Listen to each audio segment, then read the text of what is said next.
নাহমাদুহু সাল্লি আলা রাসূলিল কারীম আম্মা বাদ। মৌলভী ইউনিয়ন ইসলামী আন্দোলন কর্তৃক আয়োজিত আজকের এই সমাবেশের সম্মানিত সভাপতি, এখানে উপস্থিত রাঙ্গামালী উপজেলা এবং মৌলভী ইউনিয়নের ইসলামী আন্দোলনের বিভিন্ন পর্যায়ে দায়িত্বশীল নেতৃবৃন্দ, উপস্থিত আছেন মৌলভী আজকের এই সভার তৌহিদি জনতা। আসলে মাগরিবের আযানের অল্প সময় বাকি আছে, বক্তব্যের সময়ও কম আর বক্তব্যের প্রয়োজনও নেই। কারণ আজকে বাংলাদেশের মানুষকে যারা মনে করে যে মানুষ কিছু বোঝে না, এইটা কিন্তু সেই দিন আর এখন নাই। আমাদের দেশের অতি সাধারণ মানুষ থেকে শুরু করে একদম শিক্ষিত যারা উচ্চ পর্যায়ের লোক, তারাও যা ভাবে একজন সাধারণ মানুষ তার চাইতে কম বুঝে না। এখন এমন একটা পরিবেশ সৃষ্টি হয়েছে, আমার স্ত্রী কি করবে সেই সিদ্ধান্ত নেয়, আমার কথায় সে সিদ্ধান্ত নেয় না, বাপের কথা ছেলে শোনে না, ভাইয়ের কথা ভাই শোনে না, কারণ প্রত্যেকে নিজের সিদ্ধান্ত নেওয়ার মতো একটা পরিবেশ সৃষ্টি হয়েছে। এই 54 বছরে বাংলাদেশে যারাই ক্ষমতায় এসেছে, কথা এবং কাজের মধ্যে কোনো মিল ছিল না। ক্ষমতায় আসার আগে যে কথা বলেছে, ক্ষমতায় গিয়ে সেই কথা রক্ষা করেনি, যার কারণেই আজকে মানুষ একটা জিনিস উপলব্ধি করেছে যে যাদের কথা এবং কাজে মিল নাই, তাদের দ্বারা দেশের শান্তি, দেশের স্বাধীনতা, সার্বভৌমত্ব, এমনকি দেশের উন্নয়ন কোনো কিছুই সম্ভব নয়। আমরা সবসময় শুনি যে একটা কথা, যে আসলে দলের নেতা যে নির্দেশ দেবে সেই নির্দেশ যারা মানবে, সেই দল যদি ক্ষমতায় যায়, সেই দল যদি রাষ্ট্র দায়িত্ব পায় জনগণের ভোটে, তাইলে তাদের দ্বারা দেশের উন্নয়ন সম্ভব। আজকে আমাদের তাই এই সভাটা কাদের? ইসলামী আন্দোলন বাংলাদেশে। ইসলামী আন্দোলন বাংলাদেশের স্লোগান কি? নেতার পরিবর্তন নয়, আমরা চাই নীতির পরিবর্তন। আর সেই নীতিটা কি? ভালো লোকের শাসন, ইসলামী শাসন ব্যবস্থা। শুধু একটা লোকের পরিবর্তে আগে একজন এমপি ছিল, আগে একজন চেয়ারম্যান ছিল, আমরা তাকে বাদ দিয়ে আরেকজন চেয়ারম্যান নির্বাচিত করলাম, আরেকজন এমপি নির্বাচিত করলাম, অথবা এক সরকারের পরিবর্তে আরেক সরকারকে ক্ষমতা আনলাম, তাইলে কি দেশের মানুষের ভাগ্যের পরিবর্তন হবে? পরিবর্তনের জন্য প্রয়োজন সঠিক নীতি এবং সেই নীতি বাস্তবায়নের জন্য সঠিক লোক। দল ভালো, দলের নেতা ভালো না, সেই দল কি জনগণের জন্য কোনো ভালো কাজ করতে পারবে? আজকে বাংলাদেশে আগামী নির্বাচন একটা ফয়সালা হবে, এই বাংলাদেশে চাঁদাবাজি থাকবে কি থাকবে না, দুর্নীতি থাকবে কি থাকবে না, আগামীর বাংলাদেশ ন্যায় বিচার থাকবে কি থাকবে না, ইনসাফ থাকবে কি থাকবে না, তার ফয়সালা হবে আগামী সংসদ নির্বাচনে। নির্বাচন কবে হবে না হবে সেটাও একটা প্রশ্নের ব্যাপার, কারণ নির্বাচনের যে পরিবেশ, সেই পরিবেশ যদি সৃষ্টি না হয়, তাইলে এদেশে সঠিকভাবে জনগণ তার রায় দিয়ে তাদের মনের মতো সরকার গঠন করার সুযোগ থাকবে না। তাই আজকে ইসলামী বাংলাদেশ, ইসলামী আন্দোলন বাংলাদেশ, বাংলাদেশ জামাত ইসলামী সহ বাংলাদেশের ইসলাম প্রিয় দল এবং দেশপ্রেমিক দলগুলো আজকে এক হয়েছে, উদ্দেশ্য একটাই।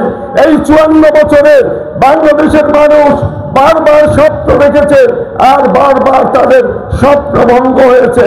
ক্ষমতায় এক স্বৈরাচারের পরিবর্তে আরেক স্বৈরাচার এসেছে, জনগণ তার আশা আকাঙ্ক্ষা ভাগ্যের কোনো পরিবর্তন দেখতে পায়নি। আজকে তাই একটা জিনিস প্রমাণিত হয়েছে, যারা ইসলামী সংগঠন করে, যারা আল্লাহর রাজি খুশির জন্য এই বাংলার জমিনে আল্লাহর দুনিয়ায় আল্লাহর আইন নিয়ে অর্থাৎ ইসলাম কায়েমের জন্য যারা রাজনীতি করে, তারা ভয় করে কাকে? এক আল্লাহকে, এবং তাদের উদ্দেশ্যই থাকে আল্লাহকে রাজি খুশি করা। আর তার জন্য প্রয়োজন কি? ভালো কাজ করা, আল্লাহর হুকুম আহকাম মেনে চলা। আজকে তাই প্রমাণিত হয়েছে, একমাত্র ইসলামী সংগঠন ছাড়া এই দেশে কোন সংগঠন এই দেশের উন্নতি, জনগণের শান্তি, জনগণের নিরাপত্তা কোনো কিছুই দিতে পারবে না। তাই আজকে বাংলাদেশের মানুষ একজোট হয়েছে। দীর্ঘদিন পর্যন্ত এদেশে একটি সমস্যা ছিল, ইসলামী দলগুলো নিজেরা এক হইতে পারে নাই বিদায় আজকে তারা একটা শক্তিতে পরিণত হয়নি। আজকে বাংলাদেশে দেখেন ইসলামী আন্দোলন বাংলাদেশ, জামাত ইসলাম সহ যে নতুন একটা রাজনীতির মেরুকরণ হয়েছে, নতুন একটা শক্তি উদ্ভব হয়েছে। ইতিমধ্যে আমরা প্রমাণ পেয়েছি মানুষ ভালো লোকের পক্ষে, মানুষ ন্যায়ের পক্ষে। আপনারা দেখেছেন বাংলাদেশের সবচেয়ে বড় শিক্ষা প্রতিষ্ঠান ঢাকা বিশ্ববিদ্যালয়, যাকে বলা হয় কি, এটা হচ্ছে দ্বিতীয় পার্লামেন্ট, অর্থাৎ বাংলাদেশের যেমন জাতীয় সংসদ তেমনি ওই ঢাকা বিশ্ববিদ্যালয় ছাত্র সংসদকে বলা হয় দ্বিতীয় সংসদ। সেই নির্বাচনে আমরা কি লক্ষ্য করেছি, আজকে সেখানে যারা ভালো কাজ করছে এই বিগত দিনগুলোতে ঢাকা বিশ্ববিদ্যালয় ওই মেধাবী ছাত্রছাত্রীরা রায় দিয়েছে তাদের পক্ষে। জাহাঙ্গীরনগর বিশ্ববিদ্যালয়, চট্টগ্রাম বিশ্ববিদ্যালয়, রাজশাহী বিশ্ববিদ্যালয়, প্রতিটি শিক্ষাঙ্গনে যে ভোটের রায় আমরা দেখেছি, সেখানে শুধু দলকে তারা ভোট দেয়নি, ভোট দিয়েছে ভালো জায়গা প্রার্থী তাদেরকেই ভোট দিয়েছে। যেমন জাহাঙ্গীরনগর বিশ্ববিদ্যালয় সকল আসন, প্রায় সব আসনই পেয়েছে ছাত্র শিবির, একটি ইসলামী ছাত্র সংগঠন। কিন্তু সেখানে দেখবেন জিএস পদে যে নির্বাচিত হয়েছে তিনি কিন্তু সেই সংগঠনের লোক না। যদি সবাই দলীয় বিবেচনায় ভোট দিত তাইলে ওই জিএস পদে নির্বাচিত তোকে ওই ছাত্র শিবিরের প্রার্থীরা। তেমনি ভাবে অন্যান্য আমরা চট্টগ্রাম বিশ্ববিদ্যালয় আমরা দেখেছি, সেখানে ছাত্র দলের একজন এজিএস প্রার্থী সেখানে জয়লাভ করেছে। কি হিসাবে? সে তার ব্যক্তিগত যোগ্যতায়। আমাদের দেশে যে কোনো নির্বাচনে আপনারা দেখবেন, এই জাতীয় নির্বাচনে শুধু দলের ইমেজেই কেউ নির্বাচিত হতে পারে না, সেখানে ব্যক্তিগত গ্রহণযোগ্যতাও থাকতে হয়। আজকে যে প্রার্থী হবে তার পিছনে তার দলের শক্তি যেমন প্রয়োজন, তেমনি সেই প্রার্থীরও জনগণের কাছে গ্রহণযোগ্যতা প্রয়োজন। জনগণ যেন মনে করে এই লোক এই পদের উপযুক্ত, তাকে ভোট দিলে আমরা কি করব, আমাদের সমস্যার সমাধান হবে। তাই আজকে আমি সকলকে অনুরোধ করব, আসুন আমরা যেভাবে দেশের জনগণ যে প্রত্যাশা করে, একটাই প্রত্যাশা যে বাংলাদেশে ইসলামী সমাজ ব্যবস্থা, রাষ্ট্র ব্যবস্থা হবে, ইসলামী দল ক্ষমতা আসবে, তার বিভিন্ন প্রমাণ আমরা ইতিমধ্যেই পেয়েছি। আমরা এই নির্বাচনী সমাবেশ উপলক্ষে বিভিন্ন জায়গায় আমরা সফর করেছি, আমরা সব জায়গায় একটা ইতিবাচক সারা আমরা পাচ্ছি যে সবাই বলে এইবার যেহেতু ইসলামিক দুইটা বড় দল একত্রিত হয়েছে, তাদের সাথে বাংলাদেশের দেশপ্রেমিক আরো কিছু দল, ইসলাম প্রিয় আরো কিছু দল আছে। এইবার এই নির্বাচনে ইসলামী সরকার অর্থাৎ ইসলামের পক্ষের শক্তি আজকে সংসদে যাবে।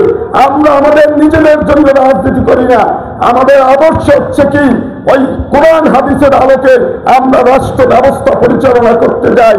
যে কথা এখানে একজন বক্তা বলেছেন, আল্লাহর জমিনে আল্লাহর আইন, আল্লাহর নীতি অনুযায়ী কোরআন শরীফ তো শুধু নামাজ রোজা পড়ার জন্যই, কোরআনের যতগুলো নির্দেশ এসেছে সেখানে নামাজ রোজার কথাই শুধু বলা হয়নি। আপনি আপনার স্ত্রীর সাথে কি আচরণ করবেন, আপনার বাড়ির কাজের লোকের সাথে আপনি কি আচরণ করবেন, আপনার প্রতিবেশী সে অমুসলিম হলেও অন্য ধর্মাবলম্বী হলেও তার প্রতি আপনার আচরণ কি হইতে হবে, কি হওয়া উচিত, সবই আমার পবিত্র কোরআনে উল্লেখ আছে, আছে না? আমরা সেই কোরআনের নির্দেশ পালন করে দেশের শান্তি, দেশের স্বাধীনতা, সার্বভৌমত্ব এবং দেশের উন্নতির জন্য আমরা কাজ করতে চাই। আর সেই জন্য চাই আপনাদের সমর্থন। আর সেই সমর্থনের জন্য ইতিমধ্যেই কিন্তু আমরা একটা আলামত লক্ষ্য করেছি, কি আমাদের প্রতি জনগণের সমর্থন আছে বলেই আজকে কি আমরা আক্রমণের শিকার।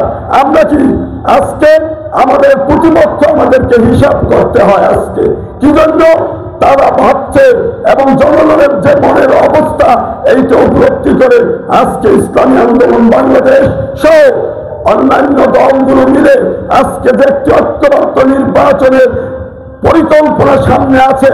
যেমন আমাদের দলের আমি চরমোনাই পীর সাহেব যে কথা বলেছেন, সমস্ত ইসলামী দল মিলে প্রতিটি আসনে একটা মাত্র বাক্স থাকবে, একজন মাত্র প্রার্থী থাকবে। সেই আহ্বানে সাড়া দিয়ে বাংলাদেশ জামাত ইসলামী সহ এদেশের ইসলাম প্রিয় দল, স্বাধীনতা প্রিয় দল এবং দেশপ্রেমিক দলগুলো আজকে একত্রিত হয়েছে, ঐক্যবদ্ধ হয়েছে। আমার বিশ্বাস আগামী জাতীয় সংসদ নির্বাচনে এই ইসলামী জোট এদেশে সরকার গঠন করবে, যার আলামত ইতিমধ্যেই আমরা বিভিন্ন বিশ্ববিদ্যালয় নির্বাচন থেকে আমরা প্রমাণ পাচ্ছি। আজকে তাই আসুন, আমরা এই মৌলভী রাঙ্গাবাড়ি একটা ছোট্ট এলাকা, আমরা সবাই একে অপরের ভাই। আমাদের মধ্যে একই ঘরে কেউ আওয়ামী লীগ করতে পারে, কেউ বিএনপি করতে পারে, কেউ জামাত ইসলাম করতে পারে, কেউ অন্য দল করতে পারে, ইসলামী আন্দোলন করতে পারে, কিন্তু এত কিছুর পরও একটা কথা তো সত্য, আমরা একই সমাজের লোক, আমরা একই পরিবারের লোক। আমরা জনগণের কাছে আমাদের কর্মসূচি, আমরা কি করতে চাই, আমাদের উদ্দেশ্য কি, আমাদের অতীত কর্মকাণ্ড কি, সবকিছু বিবেচনা করে জনগণ যে রায় দেবে সেই রায় আমরা মেনে নিতে রাজি। আসুন, সবাইকে আমি তাই অনুরোধ করব, যদি আমাদের এই মঞ্চ থেকে কোনো ভুল কথা আমরা বলে থাকি, যদি কোনো অন্যায় কথা বলে থাকি, আমরা জনতার আদালতে তার বিচার দিবেন। জনগণ হচ্ছে বিচারের মালিক। যারা অন্যায় করবে, যারা ভুল বক্তব্য দেবে, যাদের প্রতি জনগণ রায়ের মাধ্যমে তাদের বিচার করবে, সেই বিচারটা কি একটা ভোটের মাধ্যমে তাদেরকে ক্ষমতায় যাওয়া থেকে বিরত রাখবে। তাই আসুন, যেহেতু মাগরিবের সময়, আযানের সময় হয়তো হয়ে গেছে, 2-1 মিনিট বাকি থাকতে পারে, অনেক কথা বলার ছিল কিন্তু আমরা বলতে পারি না এই সময়ের অভাবে। আবার আসবো, দেখা হবে আপনাদের সাথে। আজকে মৌলভীতে আমরা সভা করে গেলাম, আগামী দিন আমাদের তক্তাবুন্যা বাজারে আমাদের সভা আছে, বিভিন্ন এলাকায় আমাদের গণসংযোগ আছে। আপনাদের সবার কাছে আমার উদাত্ত আহ্বান, আপনারা সবাই চরমোনাই পীর সাহেবের পক্ষ থেকে সালাম নেবেন, হাত পাখার পক্ষে ভোট দাবি করবেন এবং হাত পাখায় ভোট দিয়ে ইসলামের কে সংসদে নেওয়ার জন্য উদাত্ত আহ্বান জানাচ্ছি।